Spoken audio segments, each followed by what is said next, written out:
noites, amigas e amigos da 91.7. Hoje vamos tentar perceber a razão de algum alarido, muita apreensão em torno da lei dos crimes de vandalismo contra bens e serviços públicos. Afinal de contas, qual é, de facto, a letra e o espírito da lei? Para estas e outras perguntas, convidamos especialistas e representantes dos dois principais partidos políticos. Muito bem, vamos ir ao longo do programa aflorando estas questões. A UNITA também não concorda, mas não votou contra. Simplesmente absteve-se. Porquê? Deputado Faustino Mumbica. Bem, agradeço a oportunidade mais uma vez aos Fernandes. Eu penso que alguns dos fundamentos foram já aqui aduzidos pela intervenção que me antecedeu. Mas porquê da abstenção e não do voto rigorosamente contra? Bem, tão simples quanto isso. Em primeiro lugar, há a função pedagógica que é preciso transmitir à sociedade. Há um fenómeno que está a ocorrer que, de facto, nenhum de nós está alheio a ele. E qualquer cidadão atento e responsável, sobretudo, sabe que, de facto, no nosso país está a ocorrer a banalização, eu prefiro chamar assim o termo, a banalização dos bens e serviços públicos, não tanto na lógica que o Executivo coloca, mas na nossa apreciação, porque se houvesse um sentido diferente de abordar o problema do país na lógica de que nós precisamos olhar para o princípio da responsabilização e perceberíamos que a lógica que está a ser colocada pelo Executivo, se faz sentido na proposta, faria muito mais sentido se as questões começassem por uma espécie de dentro de casa. Okay? O que é que isso quer dizer? Começar o que se quer dizer é o seguinte, o que se quer é o seguinte. Há uma tendência a nível do país, sobretudo do Executivo, de fugir à responsabilidade dos seus próprios atos e procurar transferir para o cidadão o ônus de tudo que está mal. E é aqui onde nós pensamos que era importante que, de facto, de um lado, conseguíssemos todos estarmos unidos no aspecto de que, ou melhor, no fundamento de que o país precisa efetivamente mudar de rumo no que diz ao tratamento dos bens públicos. Nisso estamos de acordo. E essa perspectiva nossa, penso que no debate o que os órgãos de comunicação social, sobretudo os públicos, e a narrativa do próprio Executivo procura trazer uma espécie de visão de que uns estão a favor e outros estão contra, quando na verdade, mesmo no que acaba de ser dito aqui, ninguém que está contra o aspecto que está a ser atacado.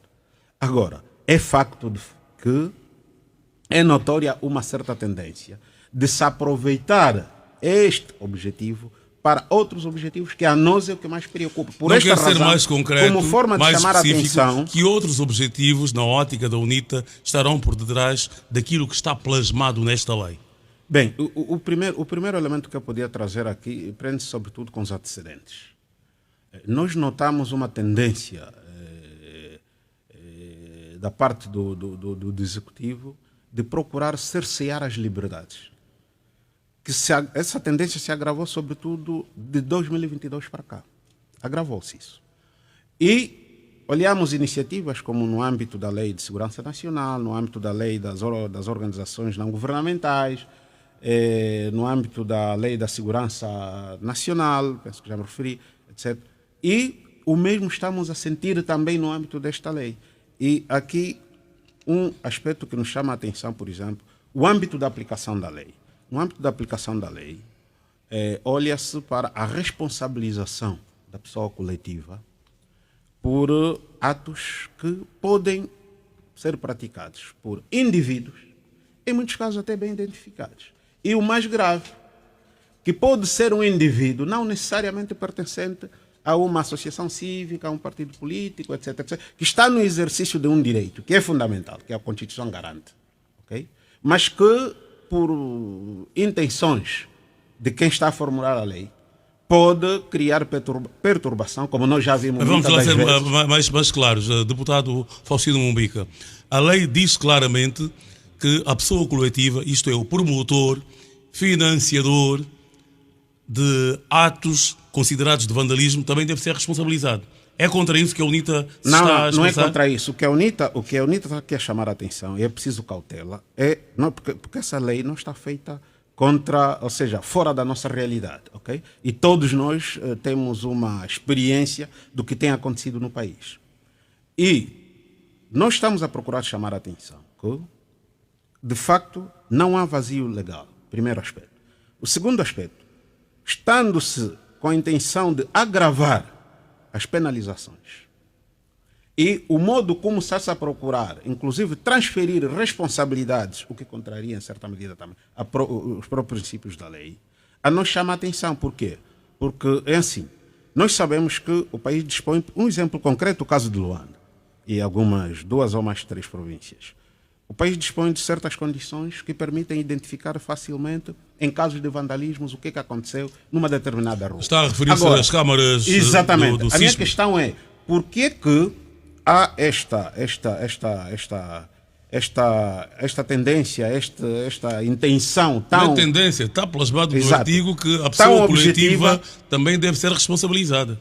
Isso não está em questão, Alves Fernandes. Você me faz entender.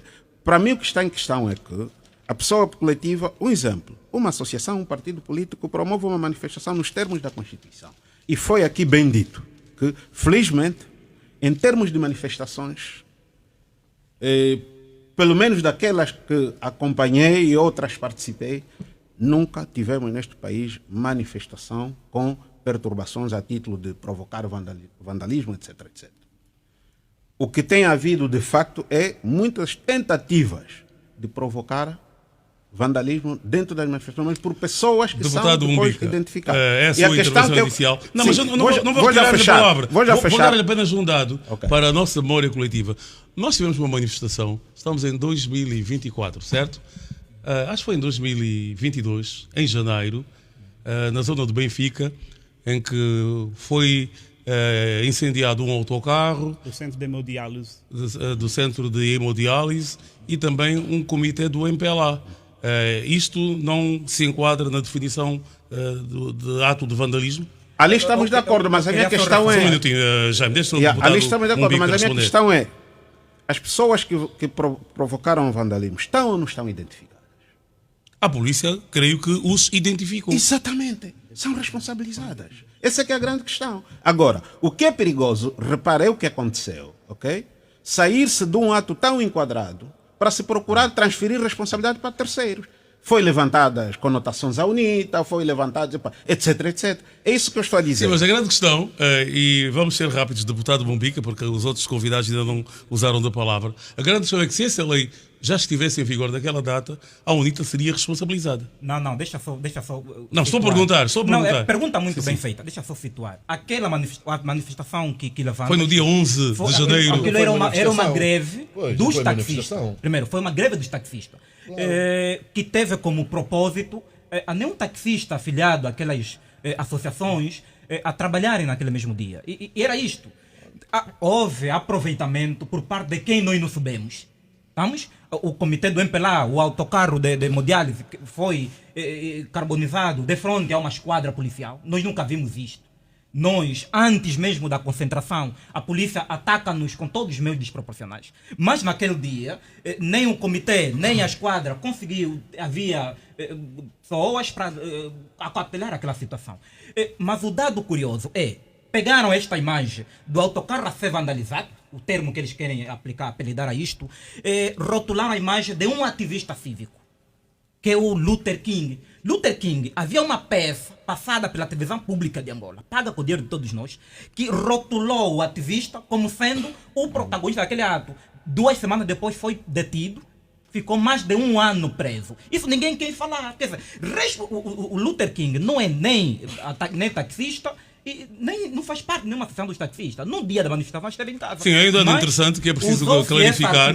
Foi uma greve de táxis, uma paralisação dos taxistas. Sim. E não uma manifestação promovida por alguma organização que não fossem os taxistas em greve, em paralisação. Deputado Mombica, conclua o seu raciocínio para que passemos também a palavra.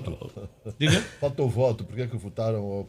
Porquê que votaram abstenção e não votaram contra? Bem, se a lei tem assim tantos defeitos, como está aqui a explicar, na sequência lógica do que disse o Jaime Domingos, porquê que abstiveram-se e não votaram contra? Bem, é assim, como eu expliquei inicialmente, independentemente dos defeitos que a lei traz, ou melhor, a lei não está toda ela eivada de defeitos, ok?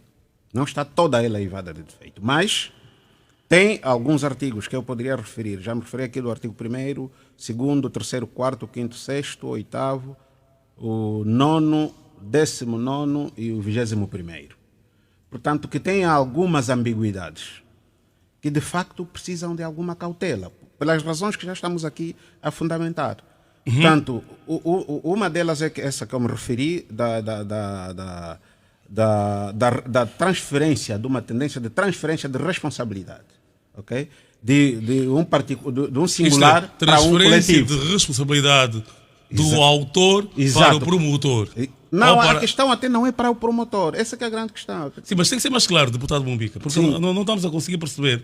Transferência seja como for, de responsabilidade de quem para quem? De acordo com a sua interpretação da lei. Vamos lá dizer. A Associação dos Estudantes, um exemplo. A Associação dos Estudantes promove uma manifestação. Um exemplo. É um direito constitucional. Ok? E aparece no meio da manifestação alguém que salta a fila e parte um vidro de um edifício. Okay? E muitas das vezes nem é membro da Associação dos Estudantes, mas foi infiltrado e fez esse. E responsabiliza-se a Associação dos Estudantes. Esse é que é o problema que nós estamos aqui a levantar. Muito bem. E com o agravante de que as penalizações são muito agravadas, como foi aqui bem dita, e ou seja, em certa medida caem até num pouco de falta de moral. Okay? Alguém que desvia bilhões, alguém que mata alguém, tem moldura. Quer dizer, vamos